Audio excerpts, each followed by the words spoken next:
नमस्ते, आप सभी का स्वागत है मेरे चैनल में चिराग एस्ट्रोलॉजी। और हम राहु का 12वां स्थान जो बाकी है उस पर अभी बात कर लेते हैं। 12वां जो स्थान है कुंडली का, वहाँ पर राहु बैठा हो और उसकी महादशा आती है तो क्या इफेक्ट्स होते हैं, ठीक है। सो 12वां जो भाव है वो व्यय का स्थान है, विदेश का स्थान है, मोक्ष का स्थान है।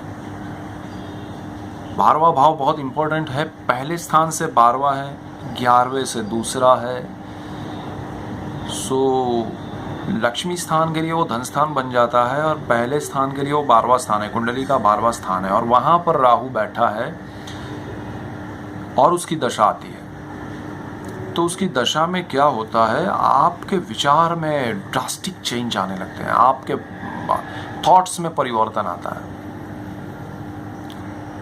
आपकी सोच पहले से अलग रहती है। बचपन से आप अलग सोच के हैं, दूसरे ग्रहों के हिसाब से, सब चीज़ों के हिसाब से। लेकिन जब 12वें स्थान में राहु है और उसकी महादशा आती है तो आपका इनर जो सेंस है वो जागरूक होता है।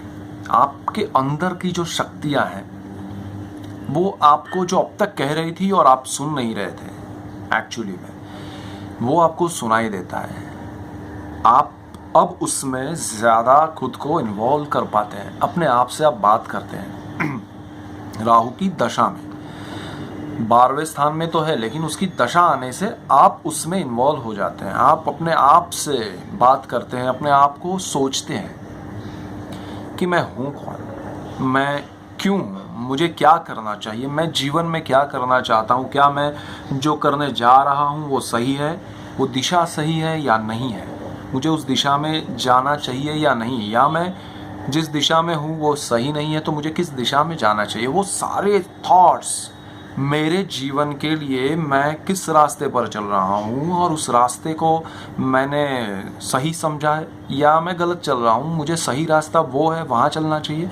वो सारे चीज़ें पहले आपके दिमाग में आना शुरू होती है। फिर आपको रियलाइज़ होता है कि नहीं यार, मैं ये सही नहीं हूँ। तो आप सही क्या है उस पर चलते हैं।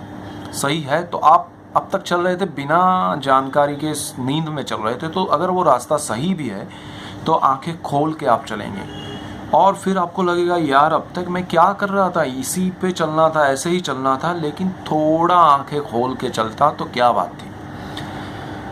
उसमें एक रास्ता ये भी है कि मोक्ष की ओर ले जाता है वो राहु। उसकी दशा में ज़्यादा आपको आध्यात्म की ओर जोड़ता है।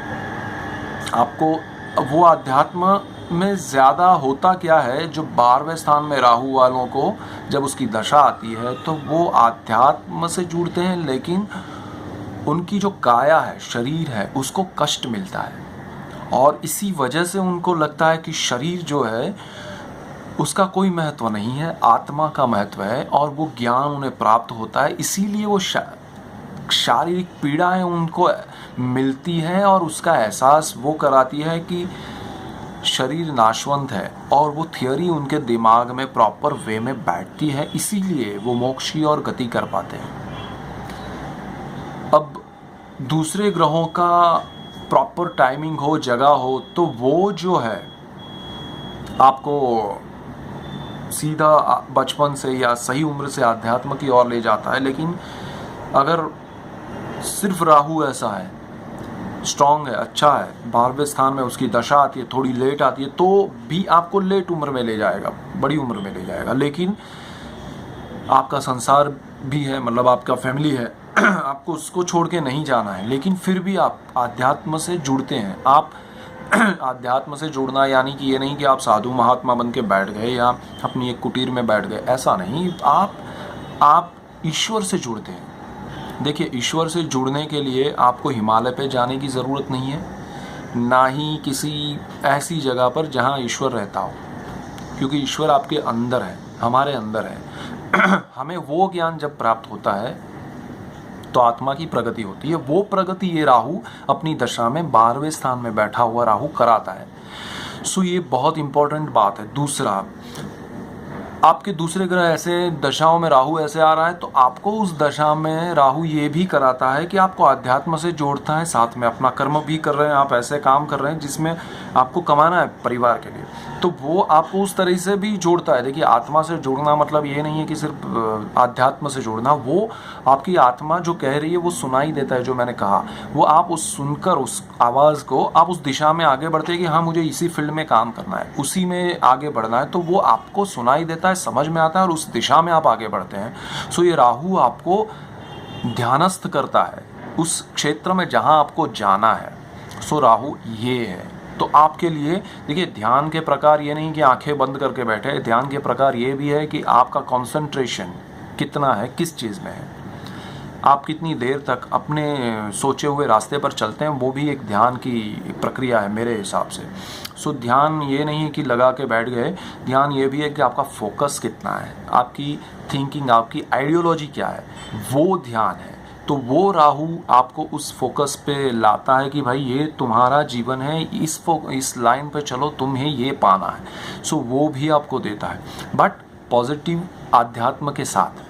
सो ये राहु है, ये व्यय का स्थान है, ये विदेश का भी स्थान है, इसीलिए ये राहु आपको खर्च भी करवाता है। बिल्कुल सामने शत्रु, रोग और उसका स्थान है, जॉब का स्थान है, इन तीनों में उसके इफेक्ट्स भी होते हैं। वहाँ केतु बैठा होता है तो उसका टेररिज्म चलता है केतु का, एंड राहु उसमें आपको बोलता है कि ये सब छोड़ दे भाई, मैं तुझे ले जाता हूँ, तू विदेश में चल। राहु विदेश भी भेजता है, आपके घर या आपके जन्मस्थान से दूर भेजकर आपका भाग्योदय कराता है अपनी दशा में, और वो बहुत अच्छा होता है। और ख़ासकर 40 के आसपास की एज में हमेशा बोलता हूँ बेस्ट पीरियड होता है राहु की दशा में। और 12वें स्थान में अच्छा राहु है, गुरु के साथ नहीं बैठा है, चांडाल योग या ग्रहण योग नहीं कर रहा है, तो और अच्छा है। सो राहु 12वें स्थान में आपको बहुत सारी दिशा में प्रगति कराता है, अपनी महादशा में, अपनी अंतरदशा में और प्रत्यांतर दशा में। सो राहु को उस हिसाब से आप सोच के चलिए। विदेश में भी आप रह रहे हैं तो वो राहु आपको हमेशा हेल्प करता है। आप घर में रहेंगे, अपनी जन्मभूमि में रहेंगे, तो वो राहु आपको परेशान करेगा। आपका भाग्योदय वहाँ है, अपनी दशा में वो उठा के ले जाएगा कि भाई यहाँ नहीं है, तेरी ज़िंदगी वहाँ पर है, तेरा लाइफ, तेरा गोल जो है वहाँ मिलेगा, तो वो आपको उठा के ले जाता है अपनी दशा में। ये 12वें स्थान का राहु है, और इसको सोच के समझ के पढ़ के चलिए, मज़ा आएगा, आपको बहुत फ़ायदा होगा। सो राहु की महादशा के सारे चैप्टर हमने क्लियर किए स्थान वाइज। अभी नेक्स्ट दूसरी दशा पे जाएंगे और बहुत सारी बातें करेंगे, सीखेंगे, जानेंगे, समझेंगे, शेयर करेंगे। सो कीप वॉचिंग चिराग एस्ट्रोलॉजी और God bless you. Thank you.